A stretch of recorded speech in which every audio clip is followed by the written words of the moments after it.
God, I think about that because, but what I think to the happier Rod and I were the sicker Gypsy got. All right, y'all just heard that. Now let's really talk about this for a second, guys. Christy said the happier Rod and I got, the sicker Gypsy got. And she meant that literally. As in every time that Christy and Rod's relationship got stronger, Dee Dee started claiming new illnesses for Gypsy. But y'all, doesn't that sound like a red flag? So why didn't Christy and Rod do anything? If this was the truth, then obviously they knew something was wrong. That's a red flag in and of itself. Then why didn't Christy and Rod do anything?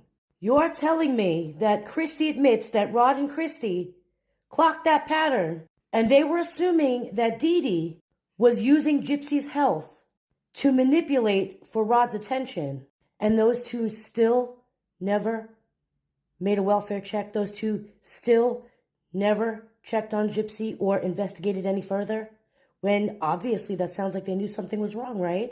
They never pushed for answers after that. They never sat down and said, you know what, wait a second, something's wrong here. Instead, they just backed off? What? If you notice a pattern with your child getting sicker, wouldn't you be doing something to stop it or asking questions? Wouldn't that make you all show up?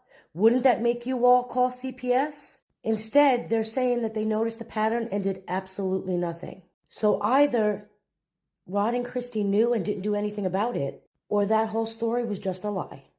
Because after hearing that, that makes Christy and Rod just as responsible for the abuse or the supposed abuse that Gypsy went through. I'm just saying. Red flags here. Guys, drop a comment and let me know what you think. I'm just saying there's that.